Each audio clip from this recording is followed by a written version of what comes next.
Hello, everyone, and welcome to Edward S. Redcar's Entertainer Chat. I'm your host, Edward S. Redcar, and this is a talk show where I talk to all types of performers in the entertainment industry. And today I have the extreme pleasure of talking with Stephen R. James. He is an actor, a director, a writer, a producer, a musician, a mentor, among all other things. So join me and relax and enjoy my talk with Stephen R. James. Hello, everybody. My name is Edward S. Redcar. I am the host of Edward S. Redcar's Entertainer Chat. And today I have the awesome pleasure of talking with Stephen R. James. How are you today, Stephen? Or I'm used to calling you Steve, but I got to look professional. But how are you doing today, Steve? Oh, I'm doing great. It's nice, bright, sunny day here in Florida, and it's nice and Good, warm, so good, it's all good. good. Yeah. What I do you know guys you got a lot of things going on, acting, writing, uh, into online plays and things like that, Yeah, I do. music and all sorts of things. So we'll get in all of that, fit all that in our interview here. And one thing that I always start asking each of my guests, and I'll start the same question with you, is how did you get into acting? Uh, that was sort of, I would say the lockdown and the pandemic kind of pushed me in that direction. I've been studying music a couple years and working with a music teacher here in the Tampa Bay area. And Uh-huh. uh, when the lockdown hit, she had mentioned to me one day that, when she sees me, do when I was doing my real estate videos, or she sees in the room that we're practicing in, she says that I've got a presence that would be Cool. perfect on stage, or some of the videos that she had seen when I was doing the real estate. She says just your look alone would be very good on screen. She Oh, says that wow. you ought to consider acting. And so when the pandemic hit, it was kind of hard to get together, do music or anything. Right, right. So she started working with me because she also has done the performing arts as a actor herself. And so she started working with me, and I kind of liked it, thought it was a lot of fun, and just started walking down that path, and it's landed me here. Okay, okay. So, like in prior years to that, did you ever have any kind of thoughts, like when you were younger that, geez, maybe I'd like to try that, stage or film but that's, Yeah, I had those thoughts when I was younger, yes. But I grew up in a community where we were just on we were a suburb of Boston on the North Shore, okay, and it was the community I grew up in was a working class community. So none of my friends or people that I hung around with in the neighborhood as kids, got it it. was Yeah. very sports oriented. Just being Right, outside of right, Boston, it was all right, about hockey and football and so forth. right. Bruins and the Red Sox and yeah, all of that. Right, right. Exactly. So it really just there wasn't any exposure to that, and it just kind of Yeah, naturally drifted towards what my friends were doing at the time. yeah. I So I should never mention really, the I should mention the Patriots. I don't want to leave anybody out here. So and the that's Patriots. right, the Yeah. Pats. And so it just, it ended up being that I just gravitated towards what my friends were doing and doing sports and so forth. And, Okay. it kind of just stuck there, but I always had that interest. Later on in high school, I started a little bit with music, Okay. private lessons, and then put that down, picked them up again, put it down. And, Uh-huh. just never really, the opportunities and the doors and really weren't there. And the community of people just wasn't there. So Right, I right, right. just kept going by the wayside. Yeah. And it's kind of one of those things where, yeah, I wish I had done certain things when I was younger, but if I had, I would have not met the people that I've met today. And I wouldn't have the friends and the contacts and the people that I'm working with. I probably wouldn't be working with these people. So it's kind of actually, you know, the path I went down in a later life was actually the actual right path for me to walk. Right. So doing it younger, I probably wouldn't have been as I probably wouldn't have been as dedicated to it as I am now. Right. So, in your acting, you were talking about when the pandemic hit and everything, you first got into Zoom, and that's when your acting really started to come to the forefront.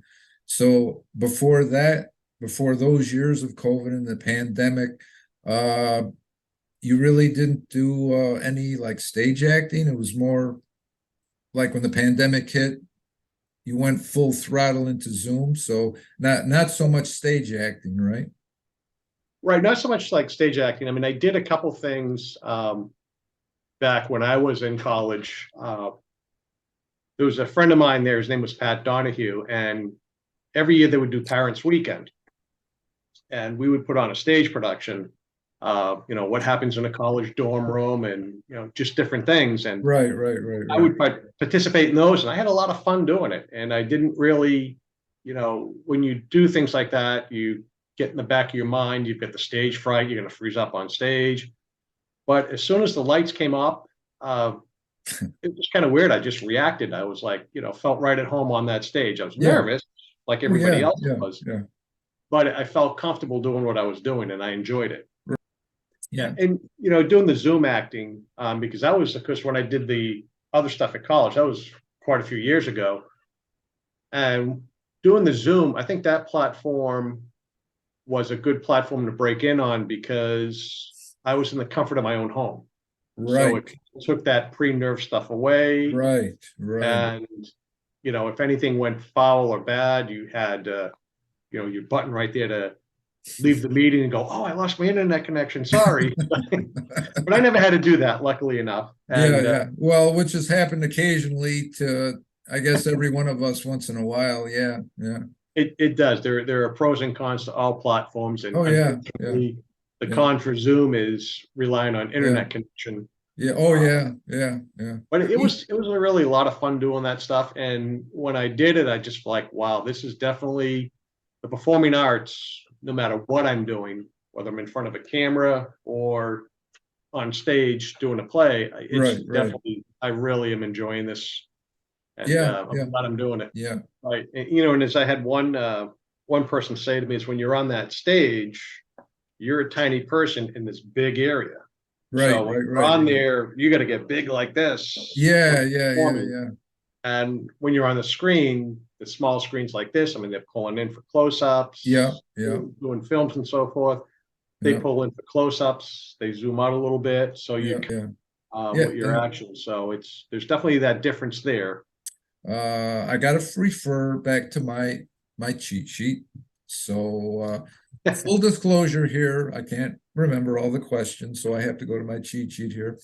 The next thing that I found interesting about you is that besides acting and everything else you do, is you're also a musician and you play the guitar. And I was just wondering, are there any other instruments that you play besides the guitar? Yes, what I'm working towards is when I get back into more full-time with the music. Guitar is one of the instruments I study and student of, and piano is going to be another one I'll be practicing more on. Oh, and really? And studying. Okay. And that basically for the reason of when you're writing music and you're creating sounds, how you want things to go, it's really kind of good to have two different instruments to work with to get you where you want to go.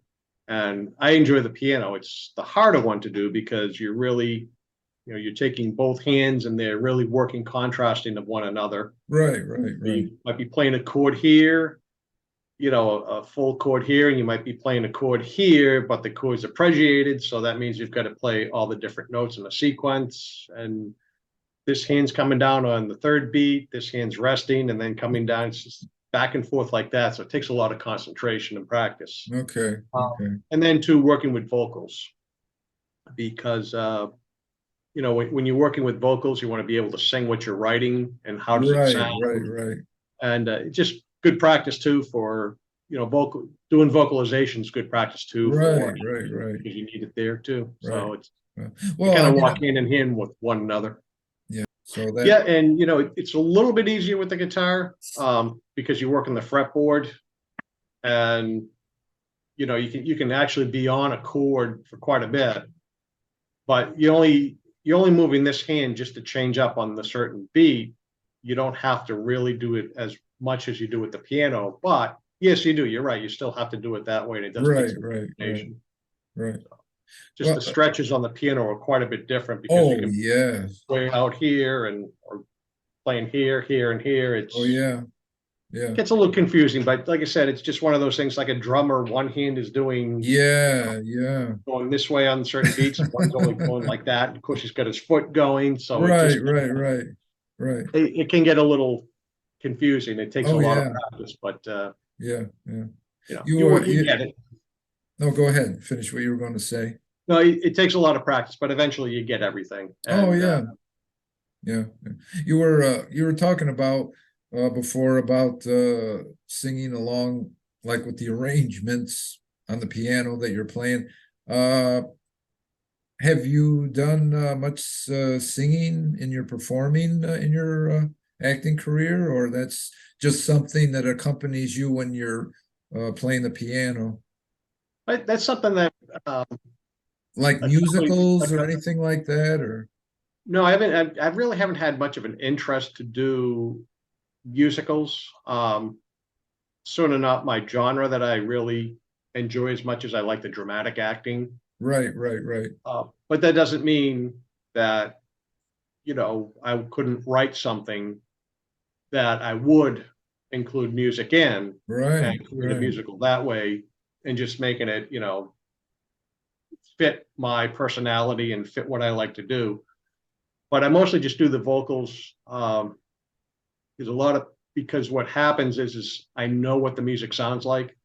So there's going to be a point that I'll reach eventually down the road where one of my instructors at Berkeley had said, you know, just talking with me, he says, just talking with you and watching you do your thing, he says, I can tell you actually can see the music in front of you. Oh, So, okay. fine. So, and he's right. I mean, I can see what the notes are trying to do. Um, Uh-huh. Eventually, I'll just be able to sit down and say, okay, you know, a C chord will be perfect here, and then we'll go into a G major, but we might want to augment it. And Okay. I'll already know what it sounds like in my Okay. head, so I Okay. won't need the accompaniment that I do need now. Okay. And that's just Okay. stuff that grows. So, and of course, with the vocals too, it just kind of helps when you're working on something and you're writing the music, you're able to sing it, whether you're doing solfege, which is the do, re, mi, Hmm. or if you can actually sing the lyrics so you'll know what it sounds like and feels like when you're singing it. Right. That's just my opinion. That's what works for me. Yeah. No. I mean, that sounds totally cool. Yeah. You were talking about seeing the music. So, I don't know, say if you write something, and of course you already know what the notes are on the page. And besides that, if you happen to look at something that you want to play that's maybe written by someone else, with the music that you write that's on the page and the music that you might play with others might write, can you actually like see the page with the music, you know, like a photographic memory, like you just take a snapshot? I mean, am I understanding that right, or am I getting it wrong? No, I mean, I don't have the eidetic memory that, you know, that some people have where they can just see it and then it's that picture in their mind. Mhm. But it says I'm hearing the sounds as it's playing. I can see what it looks like in the moment that I'm doing it. Oh, okay. Or, you know, when I'm trying to get a beat going or listening to it. Like a lot of people, and one of my favorite guitar riffs is in intros is Crazy Train. And when Randy Rhoads wrote that, I can actually see the notes, and a lot of people don't understand the count. But I know just by listening to it, the count is 1 and 2 and 3 and 4 and 1 and 2 and 3 and 4 in, and you go in like that. Yeah. And I can actually see those notes in front of me, not the actual sheet music, but the notes and how they're supposed to be played and how they're laid out. That is so cool. I wish I could do that.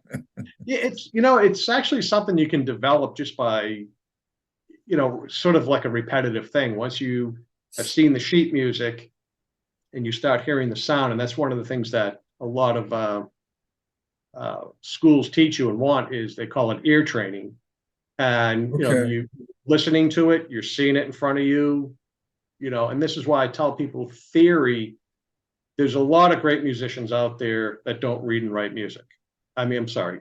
Yes, Tommy Shaw. Yeah, Tommy Shaw from Styx is one of the guitarists out there. He is like one of the greats. I love Tommy Shaw's work. Right. Does not know how to read music. I never knew that. Wow. Yeah, but Billy Joel and Elton John and Steven Tyler of Aerosmith, they're all concert pianists. They're all classically trained. They know how to see the music, and they know how to read it, write it, and what it's supposed to sound like. Right. It's just something, when I say that to people, it just gives you a deeper understanding of the music. It doesn't make you a better musician. It doesn't make you, better than somebody that doesn't know how to read it. And I always refer back to, if you want to understand how much that you don't need, well, you do need to understand the theory of music. But when you don't know how to read music, it's really not that bad, because the blues has been written, and it's a music that has influenced so many genres across the board. But it was developed in the Deep South. Yeah. And on very basic instruments, with people that didn't have access to formal music education. And they came up with a sound that is it's so huge. And it's so influential to so many bands and so many genres that, because somebody doesn't understand music theory doesn't make them a bad musician. Don't think that way. But I always think that, if you have a little bit of that formal training, you can understand music better, and it can make you a better artist in what you want to pursue. Right. And just for me, I'm always big on education anyway. I like to. Yeah. Like they say, you're never too old to learn. You're always learning something new. Yeah. No, and in fact, one of the instructors I had for music theory 301, he had started with Berklee College in the 1960s. He retired, and he teaches part-time online now. And he's well into his 80s, still teaching and still learning something new with music every day. And here's a guy that's got different degrees with music and has performed all over the world with music and written. He's actually wrote the online courses. So, it's a field where you're not going to get bored with, because there's just so many different avenues and so many different things you can do with it. And same with the acting. So this is why I like the performing arts, and why I'm getting more and more drawn to it. Going after more education. Yeah, it is. And one of the tricks that shouldn't say tricks, but one of the things that they teach you, and one of the basic rules of music, not that you can't bend that rule or break it, because that's where your artistic expression comes in. Right. What they teach you is to stay, your octave range, you only go up and down one octave. So if you're in C major, which is just an easy one because there's no sharps or flats, you can go up one octave, and then you can go down one octave, and you stay within that range. To get what you're doing. And of course, when you're in C major, that there are no sharps or flats. But if you go into a G major chord, let's say if you're playing in the key of G major, now you have every single F note that is in, whether you go up, down, or down an octave, or stay within your range where you start. Every F is going to be sharp. So now when you're in there and you want to start running riffs or something, to make sure you hit every F sharp if you're going to use an F in there. All right. So these are things that knowing theory helps you with. So Right, right. you're in certain keys, you know which notes are going to be sharp or flat. Yeah. Not every note is going to be neutral. Not every note is going to be flat. Not every note is going to be sharp. So you really, that's one of the reasons why I say, you know, a little bit of theory helps. But other musicians, they play by shape on the fretboard. And if you ever watch a fretboard, there are certain chords that create a shape or certain progressions that create a shape, and they just play off of that shape. Okay. They may not know what note they're playing, then that's perfectly fine. They're playing by their ear. Yeah. And Yeah. really come up with. So a friend of mine, he plays strictly by ear and strictly by shape on the neck of the guitar, and he's Wow. brilliant, Wow. absolutely brilliant. So Wow. it's Well, they just have a feel for it, right? Where they don't have to look or even think about it. If it feels right to them, they go in that direction, you know? yeah. I mean, you know, it's just again, it's something you develop over time, you know. Oh And yeah. Yeah. Yeah. and he does a fantastic job with it. Writes a lot of good music, and you know, it just that's one of the things about being an artist. What works for you is what you go with. Oh, right. Right. Acting or anything like that. So Exactly. Yeah. so with music, what first inspired you to want to pick up an instrument, like you were saying, the guitar? What was the thing that clicked and says, "Hey, I want to do this"? I guess it's just one of those things where every teenager they hear. Of course, for me back in the '80s, you heard Def Leppard for the first time, Van Yeah. Halen.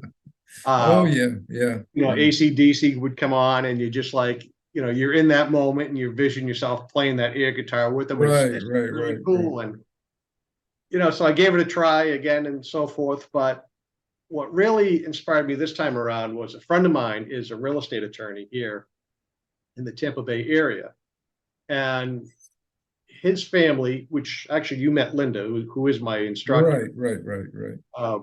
His family, she taught his family for years, cousins and his sister and so forth with music, and actually even gave him lessons when he was younger. So he decided that, you know, for a hobby, he really misses it, loves being a lawyer, loves to litigate, loves to argue, God bless him. But he also loves music and loves to sing. So he started doing it again. And I'm like, you know, that's probably not a bad idea. So he introduced me to Linda. And Okay, this was almost 5-6 years ago now. okay. And, you know, it just kind of snowballed from there. I got with her, and, you know, she gave me a couple tests as far as like for vocals. You know, she would play a note. Could I sing that note back? You know, could I hear it and then sing it back to her? And she's like, okay, yeah, I'll work with you. And we started working together, and it's just from that point, again, I think it's just that's where the love for it really came out, and the real enjoyment of it. Because, you know, at my age, I'm starting to look 10 years or so down the road for retirement. And oh, come on, you're young yet. Okay, you'll still that's be good. Yeah, but 30 years from now. yeah, but you'll still be young in 10 years though, you know? That's true. And, you know, I just thought, you know, I'm probably gonna never stop doing the things that I do. I mean, I looked at almost up till the day he passed away, David Crosby was creating the music, 80 years Oh old. yeah. Creates an album. Gordon Lightfoot, just before the pandemic, he was Yeah. down here in St. Pete in his 80s, still playing and singing. And I'm like, you know, you turn on Blue Bloods and the guy that plays Grandpa. I mean, Tom Selleck is in his 70s, and they're still doing Right. Yeah, there's a lot of older actors today. Yeah. And I'm just like, you know, that is a good fit for me. I can allow my creative side to come out, be an artist, which is what I've always wanted to do. And I just started getting into, and then that environment that I didn't have before is now here, with people encouraging me and so forth. So it's like, you know, this is the time to do it. So I just, you know, full steam ahead. Let's get her done. Yeah. If you got the feeling for it, go with the feeling. Yeah. It's interesting that you bring up about knowing people in real estate business and them inspiring you to play instruments and things. I noticed on Facebook on some posts from a few years back that you were into real estate yourself there. How did you get into real estate before all of this, this artistry of yours happened? The writing and the acting. How did that all come about? All right, I'll try to make a long story short. Before coming to Florida, I was living in Maine, and I owned my own business up there. And I had gotten hurt. I went down a flight of stairs and tore my shoulder apart. Oh. And I was, for a few years I was okay, but I ended up having to have surgery to repair it. Okay. So I pretty much, all of a sudden, that's when the recession had hit. That was roughly around 2007, 2008. Okay. So I was doing fine with the business, but not enough business out there where I could hire somebody to do my job. So because if the recession hadn't hit, then would have been a different story, of course. Oh yeah. So it just made sense at that point to sell the business off, because I couldn't shut it down for 6 to 8 weeks while I had surgery and rehab and so forth. So just the way things were going and things were falling into place, I've always had that, just always had that thought, which is I'd like to try to live. I've lived in New England all my life. I love New England, but I want to live someplace where I'm not shoveling snow and a little bit of a warmer climate. I was just about to say that. Right. That's a good incentive to move out of there and go down to where you are. Exactly. And so when I came down here, when I came down here, it's just like, okay, business was sold off, house eventually got sold off. What do I do now? And, my spouse had mentioned to me that, you seem to like real estate and you seem to do well with it. When we're trying to sell the house up in Maine and you understand it well, why don't you look at getting your license? So I did that, took a few courses down here and went through the real estate school, got licensed, and then it just, got aligned with a few different companies. Okay. I tried a few different companies out to see who the best fit was, and who would gave me enough. When you work as a sales agent here in Florida or a broker associate here in Florida, you're going to be working under somebody else's license unless you open up a brokerage firm. Okay. And some brokers have a really tight leash. Some brokers give you not so much free range, but allow you to do your thing within a certain criteria and certain compliance guidelines. And that was the type of broker I was looking for. Let me do my thing. If I want to get 5, 6 listings going at one time and then just ride those out and then get 5 or 6 more. I just wanted somebody there to let me do my thing. And so I found a few brokers that were like that and worked there and had a good time with it. And it's a fun career. I still dabble in it, and I've got what I have now is because the pandemic hit, the lockdown hit. I just felt it was best not to be exposing myself to the general public. No, yeah. With the advent of Zoom, with the advent of Zoom and everything, you could do all of that remotely without any health concerns, right? Some of it you could do, some of it you still had to meet in person and so forth. So there were some diehard realtors out there who were like, nope, we're going to just keep doing what we're doing and so forth. And I'm like, that's great. Here's some referrals for you. And, on a referral, I still get paid. So I started doing referrals, and it just from there kind of like was a good fit. It freed me up to do more of my own stuff with the music and with the writing and acting. So I did that, and now I just got a little referral business on the side. Okay. So I refer everything out, so I stay current with real estate. I keep my license current, keep up on the education. Good. And I can do some other stuff. And if I get too stagnant at home, I can always pick up part-time work or doing something. Yeah. I've got to tell you, you took my next question away from me and you answered it already. I was going to ask you, are you still doing it now? So you just went ahead and answered my next question, so I don't have to ask it now. By the way, did I tell you I was psychic too? So I already knew what you were going to ask. Yes, I know that now. If I didn't know, if I didn't know it now, I know it before. So, well, I'll put you on the spot. Well, Okay. even though I know you know, I know you know what the next question is, so I won't do that. But, but I'll ask it anyway, even though I know you know what the next question is. Okay. Um, in Massachusetts, you are, let's see, going back to my cheat sheet again. You mentioned that you are a mentor at the Mentor Collective in Boston. And how did you become interested in becoming a mentor in the first place? Uh, because I've owned my own business in the past, I would hire people. In fact, I even ran auto parts stores in the past where I was the store manager, Oh, okay, okay. and I ran the whole show, did the hiring, training, and so forth. And I enjoyed training. It was fun.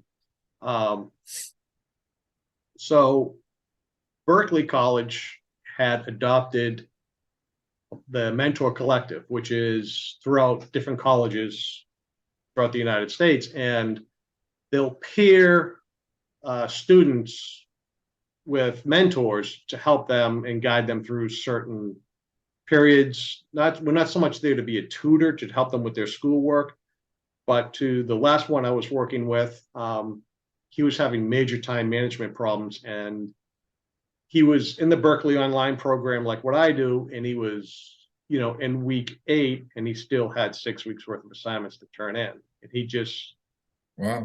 so much going on. So we sat down, we talked, got to know one another, and then I was able to get him set up on time schedule and how to get things done. And so Berkeley, the reason I got involved with it is I like doing that stuff. And Berkeley College had actually, the Mentor Collective program at Berkeley actually reached out to me and asked if that's something I'd be interested in. Oh, okay.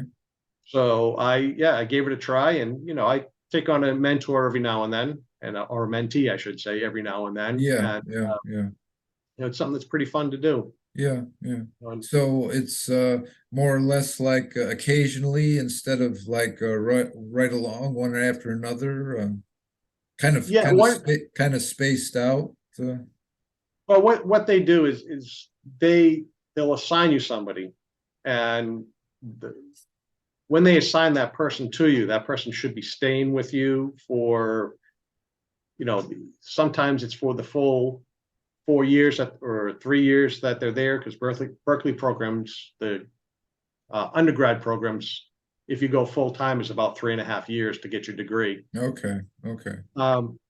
They should stay with you that amount of time. They can even stay with you longer after that. And then some come in, like the last one I had, we did 4 or 5 meets, and then he felt that he didn't need any more. He got what he needed and moved on, which is fine. Yeah, That's yeah, how it goes. yeah. So So it depends.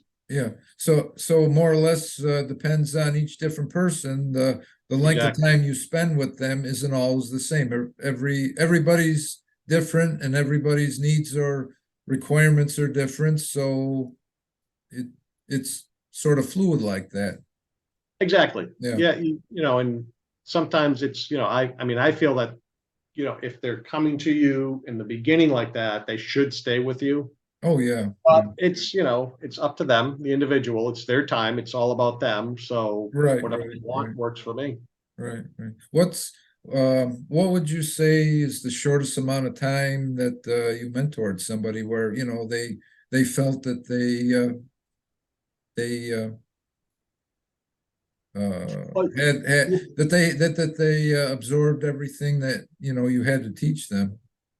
it was the last one that had, and it was about 6 weeks. Oh, wow. Yeah. So he I just, I we helped him get squared away. oh, And wow. one of the things that, we talked about was structuring your day better, taking out the non-essential activities. And I Yeah. helped them rebuild the schedule to stick to. And all of a sudden now within that 6 week period, he had everything caught up, so forth, and he had a strict schedule that he was sticking to, and it was just working for him. And that's where he needed the mentoring. Okay. Everything else he was okay with. So Yeah. Yeah, see, I always thought that, if you're a mentor, that is sort of an agreement up front. Well, you have to stay a minimum of 6 months, but not more than a year, or maybe more than 6 months, and maybe extended a month at a time beyond that. I didn't realize that it could be that short amount of time, 6 weeks. well, what's happening too is it should, like you said, it should be longer than just the 6 weeks. It should be 6 months to a year. But Berkeley it's the Mentor Collective is sort of new to Berkeley. So at least that's to my understanding. It's a new program for them. So what they're doing is they're kind of not so much, they've relaxed the rules a little bit to get people involved and to get people more interested. Oh, okay. And then once the program's built a little bit more, they'll probably start requiring more of a strict type of contract. So if you're going to do this, you need a mentor to help you graduate. Help you do this. Talk to these people and you stay with this program for this amount of time, and it won't cost you anything. Yeah. So if I'm understanding this right, they more or less were lenient like that to attract more to them.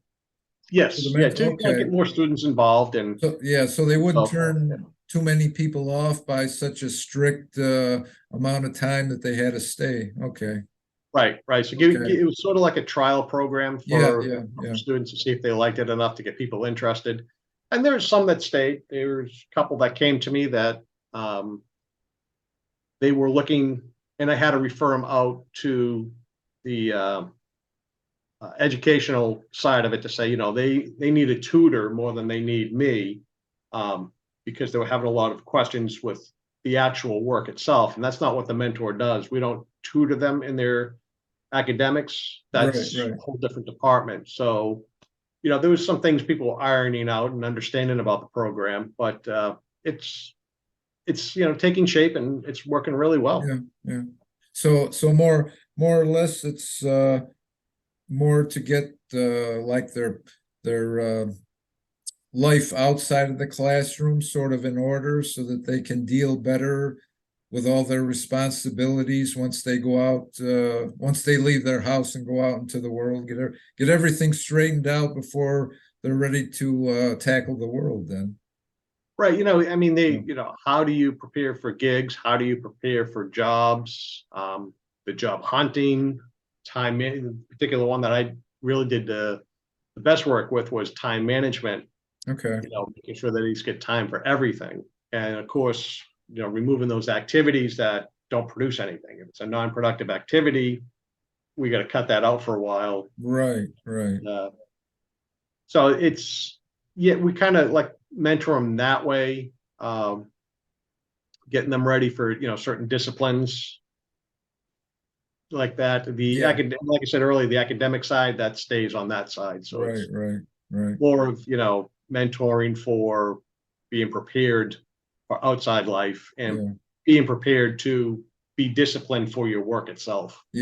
So sort of to eliminate all the negativity that creates that allows you to move like in a positive manner. Just focus straight ahead. No, that's it. That's interesting. A lot of things about that I didn't know.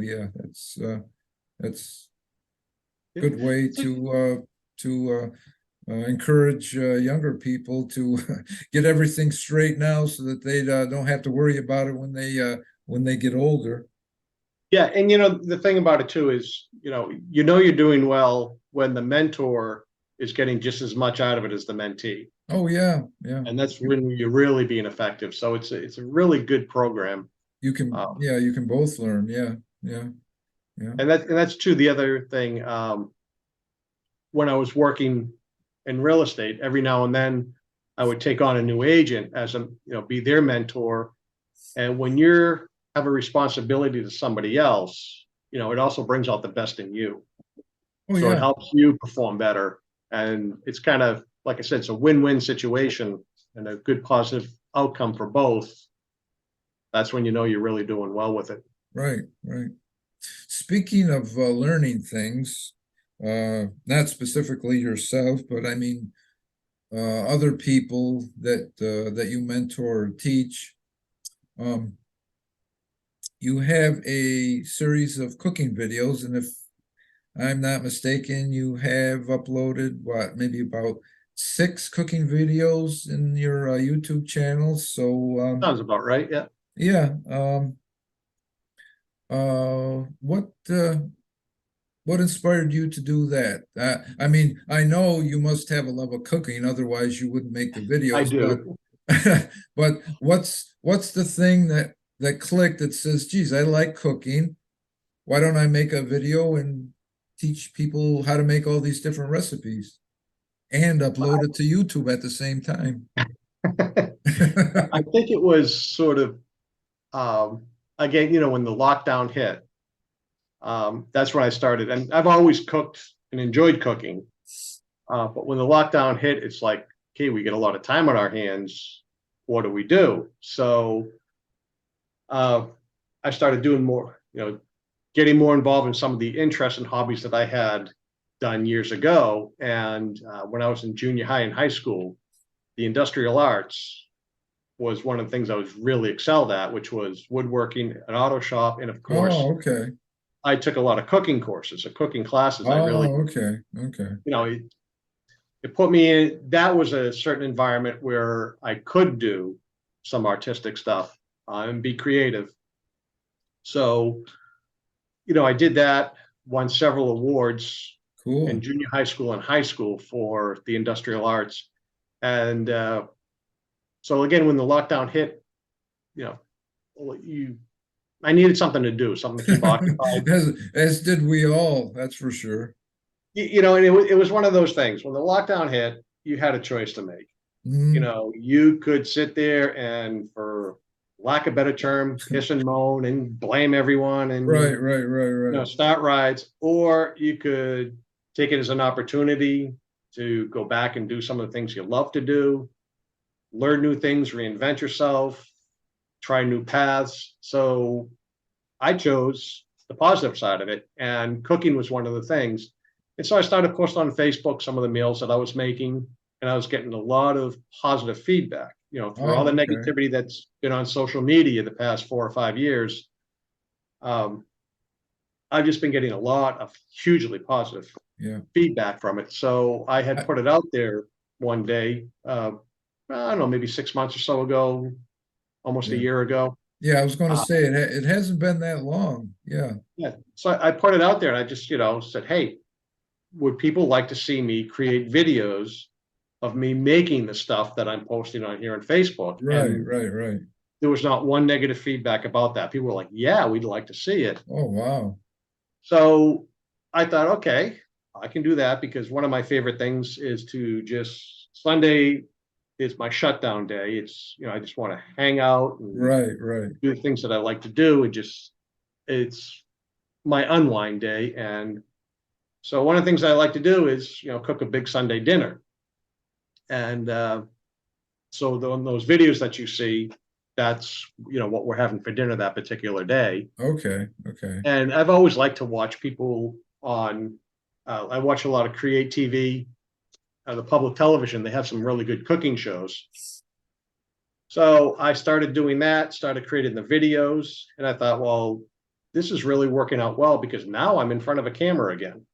Right, And it's right. got to be good, even though it's being done with my cell phone and I'm not able to do as well as, or have the budget Yeah, the cooking shows have. yeah, yeah. It does put me in front of a camera. It does give me time to, Yep. work on other skills Right. and Gives you publicity besides. publicity. Yeah. Exactly. And, I can start honing my skills and, Right, right, again, right. in front of that camera, what's going on in that moment. It really, so I just like, well, this is going to be a win-win for me. That's right. Let's do it. That's right. And, That's right. because of the positive feedback, because of the positive effect it's going to have on other parts Yep, yep, of yep, what I'm doing. yep. What the heck? Let's do it. And this program will give you more publicity because now everybody knows about it on your YouTube channel. That's right. It's So, a and I re- will be, yeah, and I'll be posting on my Facebook page links, and actually you can find them on my Facebook page now, links to my YouTube channel to see those videos. And okay, okay. as they, and hopefully you never know, as they grow, it's a hobby, something I enjoy doing. Right, right. Pastime. Why don't you tell everybody what your Facebook page is so that they can go to your link there? I've actually got two, which is, of course, I have to have a personal page in order Right, to have a business right. page. My personal page is Steve Retallick, and then my business page is my professional name, and my production company's business name, which is Stephen R. James. And they can find me there on Facebook, and you can also find me on Instagram at Stephen_James 1968. Right, right. So now everybody knows. So you'll be getting a lot more hits on your pages and on your videos. That's awesome. Yeah, no, that's absolutely great there that you took the cooking interest and ran with it. And I Yeah, mean, yeah. who knows, it could eventually become, a syndicated cooking show, it's like the sky's the limit, You never know what is ever going to happen. I mean, That's right. That's right. you know, Try something. If it doesn't work, well, that doesn't work. Well, we'll try this, and you just try something until something hits. That's all. So yeah, nothing ventured, nothing gained. And that's right. That's right. you just never know what paths you're going to cross, and you never know what you're going to do. It's like doing the acting in the plays. That's right. Who knew I would end up, I mean, I'm an avid reader, and I've always enjoyed reading and using my imagination, and who knew I'd end up creating a play. That's right. That's right. Just don't know what roads you're going to walk down, and just go for it and see where it takes you. Yeah. And and again too, I just had the choice to make. Lockdown happened, quarantine happened. What do you do? Yeah. I made the best out of it. I just You can, decided, it's an opportunity. I'm going to attack it. Right. You can either sit on the sidelines and watch everything go by and be bored and wait for everything to settle itself out, or you can be creative in the meantime. And when everything opens up again, which it did, you're ready to hit the road running like that. Yeah. In this past weekend too, I was on set, 2 different locations, Friday. And now if it wasn't for lockdown and being able to do these things, I wish the lockdown never happened and the pandemic never happened. Oh, no. As so many to people. any of us, yeah. Crazy. But, it gave me an opportunity to sort of, explore life and reinvent myself and what do I want to do. And Right. this past weekend, I mean, if it wasn't for that, I wouldn't have been on the American Victory Ship here in Tampa. Oh, that's interesting. Yeah. Yeah, down at the aquarium, I'm in a short film Okay. called Somewhere in Florida. And Oh, I was just going to ask you if you're allowed to say any details about the film. well, But I could be. I don't know. Tell me and tell us whatever you think is proper to mention at this point. As long as I don't get cease and desist letters from attorneys, I guess I'm okay. Well, maybe you better not say too much then. But yeah, we were on that shooting the scene. I mean, I was playing a film director from the 1970s. That was kind of inspired by Hal Ashby, who was an actual director back in the 70s, and that's what my character was based off of. Okay. So we shot that, and it's a series of short films that are put together to be made into one film. Oh, okay. I believe it's going to be a feature-length film. I'm not sure. Okay. Which is going to be introduced to all types of film festivals. Okay. Oh, cool. And then there's another film, and then that was Friday. Saturday and Sunday I was on set, and I know this one I can't talk too much about just yet, but I was a vampire, and so I'm playing a role in a vampire, and I did a few things on sets for Saturday. I took part in couple scenes, and then I had my own scene to be a part of on Sunday, Okay, which worked out really well. And the Sunday scene is some of the pictures that I had posted okay. on. Yeah, I know. I was going to say I've seen you post already with the ship. Yeah, and those I had permission to post. Oh, okay, okay. Yeah, but as Yeah. far as like plots and themes and all that stuff, you know, I got to let the directors and Oh, and yeah. people who are producing the films, they'll give us permission when we can talk about it when Oh, releasing yeah. it. Yeah. I hear that you have written a play. Well, I didn't hear it because, thank you, you cast me in a role, so I knew about it before I asked the question here. And it's called A Soul's Final Journey. Yes.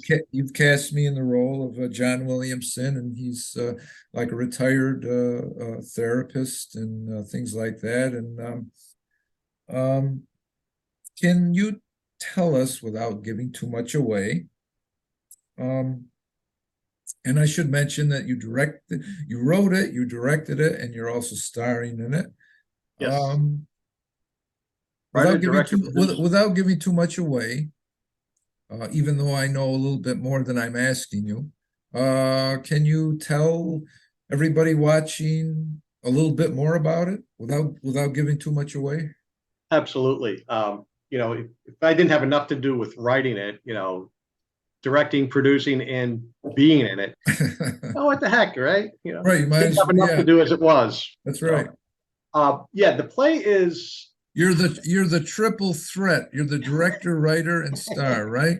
that's right, the triple threat, the trifecta of it all. That's right. The play is based on the main character's name is Andrew Page Turner, and everyone calls him Page, and we go over that in the production of it. You know why they call him Page, and there was some traumatic events that had happened to him when he was a teenager, and it was a series of events that happened in a very short period of time, and there was things that just were like a ball and chain the rest of his life, things that he couldn't let go of, move past, and he blamed himself for everything. You know, it just carrying that guilt and the self-blaming and the self-loathing.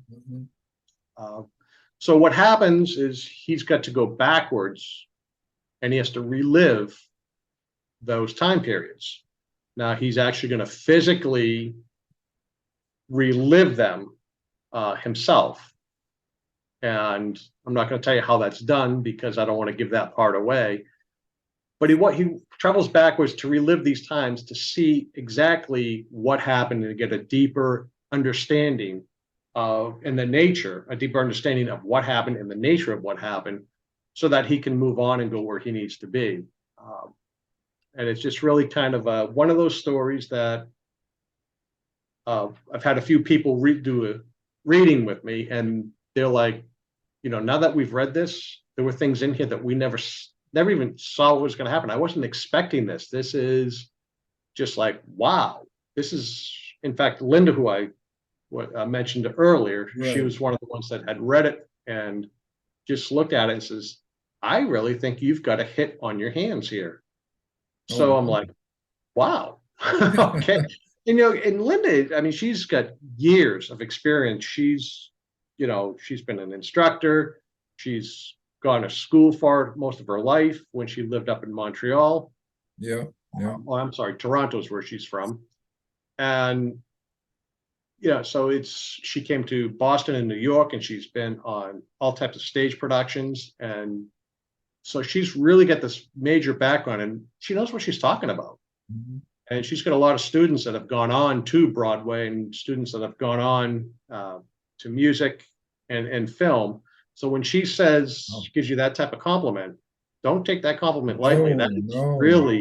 That's huge coming from her. Yeah, that's quite a compliment.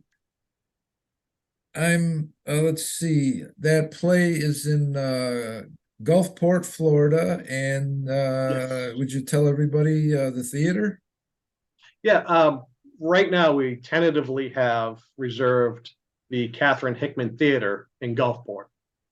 It's a nice theater, holds almost 200 people, which is a good sized theater because a lot of the smaller playhouses are only 80 seats or so. So this Oh, is a okay, good sized venue. okay, Um, and let's see, there's plenty of parking, which I made sure of too, because that's always that's when you go right. down, yeah, when you go downtown anywhere, or you go like downtown St. Pete or downtown Tampa, parking's always a problem. Oh, yeah, as it is in a lot of areas. Yeah, parking is Yeah, always is a headache. Let's put it that way. Yeah. exactly. So the Catherine Hickman Theater is part of the city of Gulfport. They have a few public venues that you Okay. can rent. And so there's parking there. It's a really nice facility. The Okay. stage well, I showed you the pictures of the stage. It's a Right. really Right. nice Right. stage. Right. And the facility as a whole. So I chose it and it sort of chose me at the same time. Right. Where they're located, they're on plenty of land where they have plenty of parking for people. And it's just, yeah, it's just an easier type of access overall. Right. Right. You know, it And depends on that where I you're mean, and coming from. that is I mean that's great for anybody anyway. But I mean, especially if you have people that have physical or health challenges and having something with plenty of parking. What, like Yeah, right next to the venue, right? I mean, you got the front Okay. parking lot and then they got the back parking lot. And of course, Okay. the front parking lot, is where your handicap accessible is. I was just going to ask you that. That's an added bonus right there. Right. And Yeah. then inside they have 10 seats or 10 areas that are either spots to park the wheelchair or Oh, wheelchair accessible seats. So they've got 10 dedicated seats just oh, for wheelchair okay. accessibility or Okay. handicap accessibility, Okay. which is really cool. I mean, I Yeah. like that. Yeah. And so it's going to be approximately, I think it was like 175 regular seats and then 8 to 10 handicap spots. Okay. Yes. Yeah. And the exact dates that you have so far are The Friday, the 28th is opening night, 29th and 30th. And okay. 30th is going to be a matinee. That'll be at like Okay. one. I believe I've got that set for 1 in the afternoon curtain Okay. call. Well, you have links to your GoFundMe page on both your Instagram and Facebook Yes, I do. pages, so that people can donate whatever they feel that they would want to give towards putting this play on the stage. So, could you talk a little bit more about your GoFundMe page? Yeah. What a lot of people don't realize is putting on these productions. When you deal with playhouses, even the Strauss Center, Patel Conservatory is part of the Strauss Center in Tampa. They've got a lot of beneficiaries that donate to these areas in order for us to do these things. We can't just rely solely on ticket sales. So No, we've got that's sets. Yeah, we've got sets that have to be built. We've got costumes to purchase. yeah. Of course, we've got to maintain the theater. You have to have it cleaned. Oh, That yes. Oh, sure. After every performance, yeah, yeah. after every performance, and of course, because of the COVID, rightfully so, you really want to do an extra cleaning job and add in the sanitizing. Yes, yes, yes. Of course, there's lights that have to get paid for. There's building maintenance. So there's a lot of things that require, extra funding that we just don't get from ticket sales. Right, So right. the GoFundMe page is there to help us raise that money. And also, of course, I want to be able to pay the actors.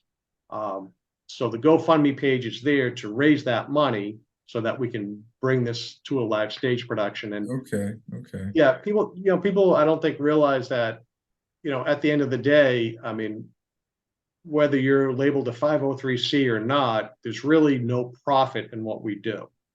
Right, right.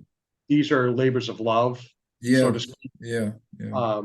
we do what we do because we love what we do, but Oh, absolutely, yeah, you know, there is definitely, you know, help that needs to come along with this to get these productions right, on right, stage. And right. we've already had people donate, and you know, we can't thank them enough. No, I know it. I know it. Or- Any amount helps. Any little bit. Doesn't matter if it's $5, $10, $1. Right, every Like you little said, bit it all helps. adds up. All adds up, and it all gets us on that stage. And the Yeah. costs for a lot of these productions can run as much as $15,000. So there's really a lot of expense going on here. Right, right. Yeah. So Yeah, you and know, in fact, in the closing credits for the show, I have a few still photos that give information about your Instagram and Facebook pages, link to your GoFundMe pages. So when the closing credits run, if they can either get that GoFundMe link either in the closing credits, or they can get that link to your GoFundMe page in the closing credits, or your Facebook and your Instagram pages there in the closing credits, or they can just go straight to the internet and look up your Instagram page that has the direct link, to your GoFundMe page. So yeah, every little bit helps, and no matter how big or so small, we will appreciate every single dollar that comes in. Yeah. we do. And you know, they can find it on, if they go to my Facebook page, I have it, my actual homepage. There's a link in my bio on the homepage. Okay. And same with the Instagram. Mm-hmm. In my profile, there's the link right there that'll Okay. take you right to the GoFundMe page. And it is Okay. GoFundMe. So it's not, the link will take you right to GoFundMe.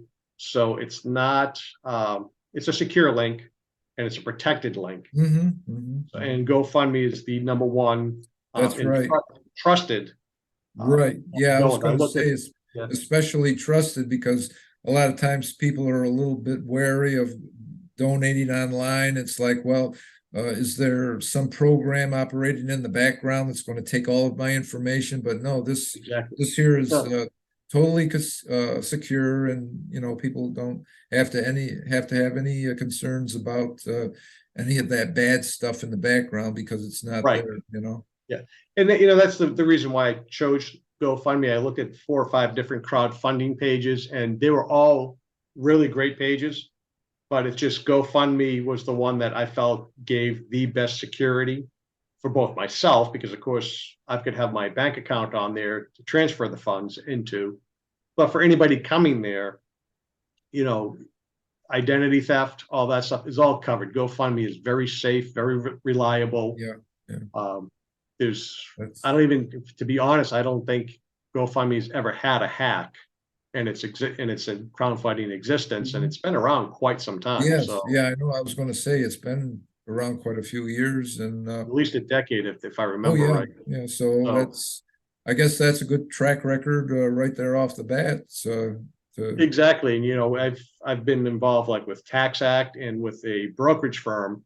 At the corporate levels, they got hacked. And that has not happened to GoFundMe. Yeah. So that's why I chose them. It's safe, reliable, right.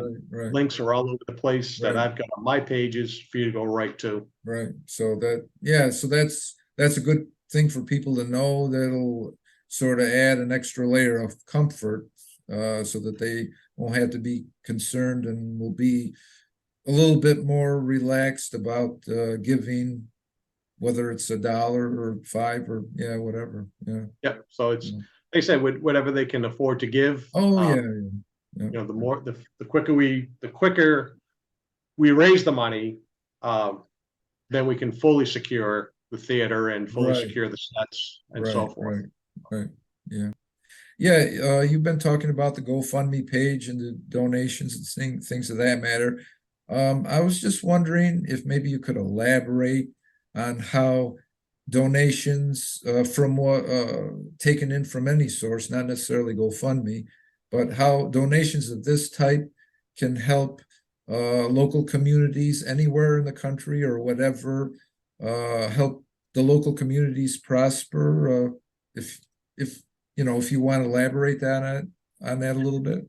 I'd love to, actually, because that's an excellent question to ask. There are two ways that we're taking donations in. The first way, again, is that GoFundMe page. You'll find that link right in my bio on Facebook, and of course on my Instagram page.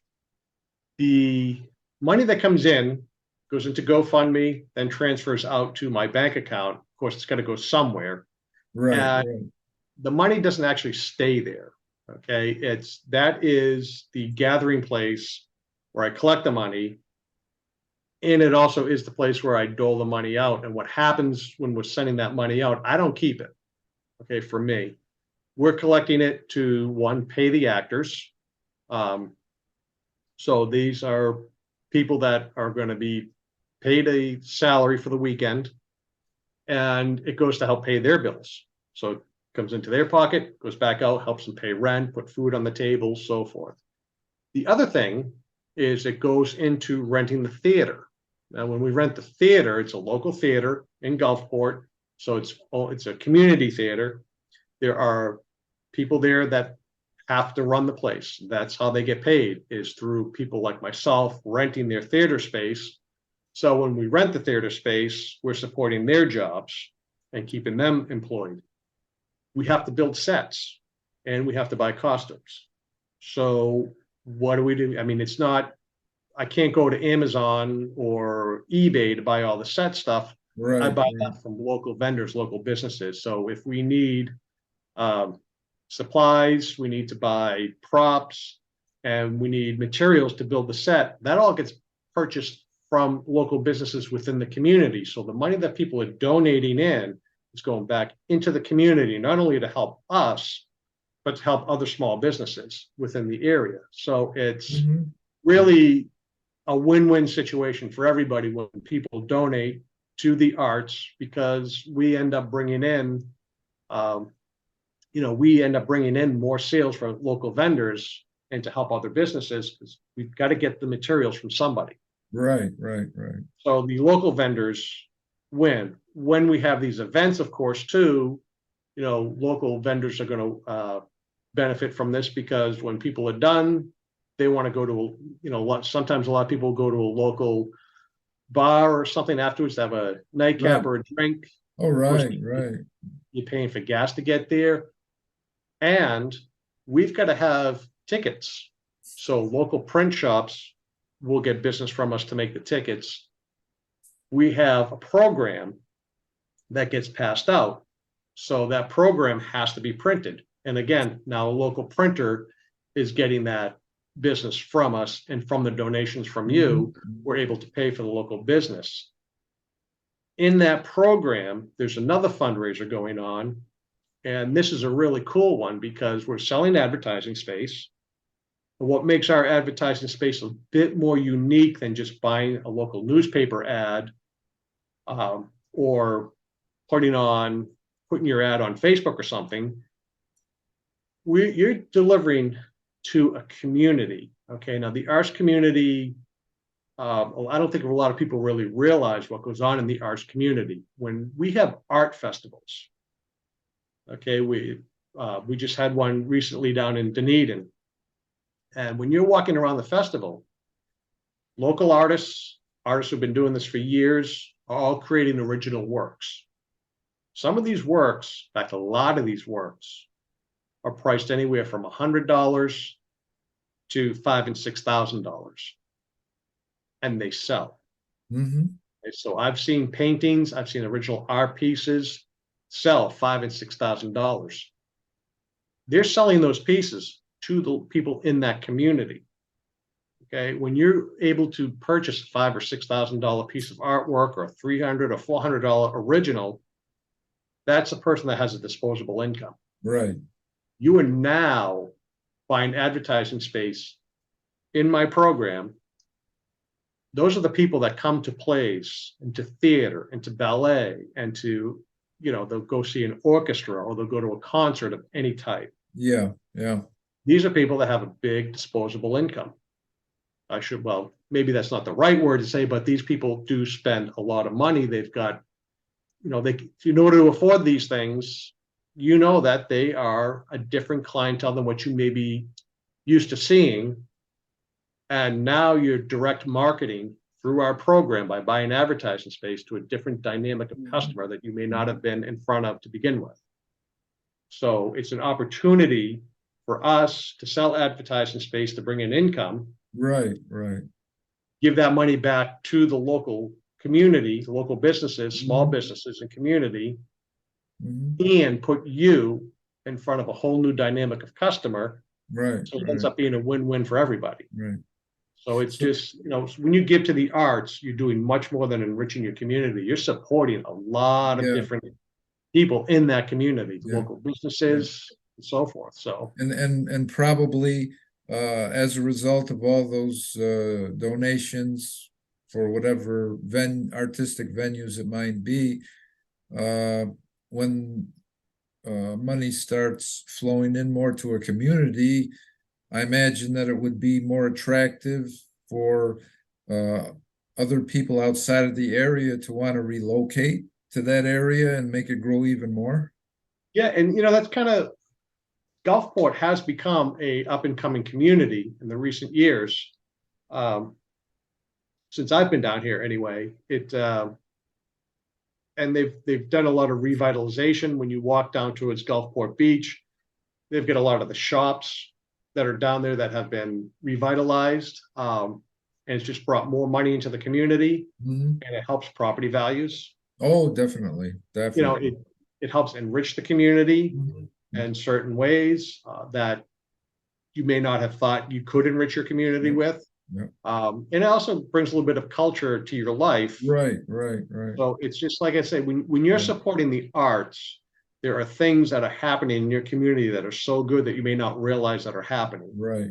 And it's just something that I highly encourage people. If you can do it, go for it, do it, and we need help beyond ticket sales. Ticket sales are, we have upfront costs. Ticket sales are at the arrears, behind costs. Right. So ticket sales help us move on to the next show. But again, we still need those donations to get us through, because there are huge expenses that happen. And as I mentioned earlier too, the venues have to be cleaned when we're done, and that's somebody we're employing to do that. Right. And in so many ways. Yeah. You were going to say something else, or? No, I think I pretty much covered it now that I think about it. No, I was just going to add to that, besides the people that are attracted to an area like that, that's growing so much, to give an incentive to move there. Not only that, but once a community starts growing like that, that probably would attract more future employers to help it even grow even more, along with the people that want to move there themselves. Yeah, it definitely very well could. I mean, there's, as things progress on, I mean, like it's mentioned, the Strauss Center many years ago, David Strauss had donated a huge amount of money to revitalize the Performing Arts Center. They renamed it the Strauss Center, which is part of Patel Conservatory. And by doing that, they've brought in off-Broadway shows. Or I should say there were Broadway shows brought in by off-Broadway production companies. So I've seen they've got comedians coming in now, top-rated comedians. They also are bringing in, or have brought in the past, the musical Rock of Ages. Okay. So they brought in, Hamilton has been there at the Strauss. So when you have these things going on in the community, there's a trickle-down effect that happens. When you bring the arts in, it just helps keep that community growing. Right. And in a very positive manner too. It's sort of like when you're in the farming communities, when they start the farmers market, that has such a positive impact on the small farmers that it just helps their farming community grow, and donating to the arts has that same effect in the arts community and in the community as a whole. So it's when you have if you can donate, please do. Right, right. Yeah, and I'm sure that this program is going to generate more interest.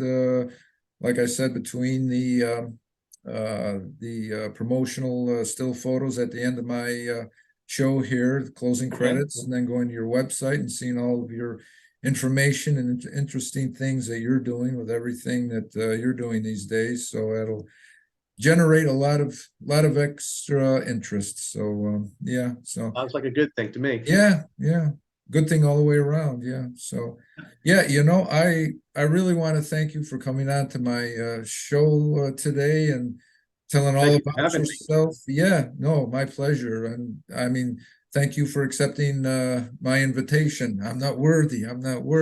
Those things. So Hopefully in a few years we'll do this and you and I will both be, you'll have your own late night talk show and I'll come in with well, like someone used to say all the time, it was a well-known sports figure. You gotta believe. So I'll leave it at that, right? You gotta believe, right? That's right. Yeah. So Take the negative out. Everybody put else the positive in, right? Yeah, go away and just do your Right. thing. Absolutely. You never know what's going to happen. Yeah. Well, yeah. Thank you very much, Steve. You're welcome. And, Again, it's been a thank you. pleasure. Yeah, it's been a pleasure talking with you and going both down memory lane and things that are going to happen in the future and things that are happening now. So thank you once again. You're very welcome. Thank you. Thank you. Well, yeah, Steve, thank you for being here and everybody. I've been talking with Stephen R. James, actor, director, writer, producer, musician, mentor, guitar player, pianist. I mean, you name it, he's done the whole spectrum. And I want to thank all of you as well for viewing my program. I'm your host, Edward S. Redcar, and you have been watching Edward S. Redcar's Entertainer Chat. And until the next time when we have our next guest, have a good day and take care.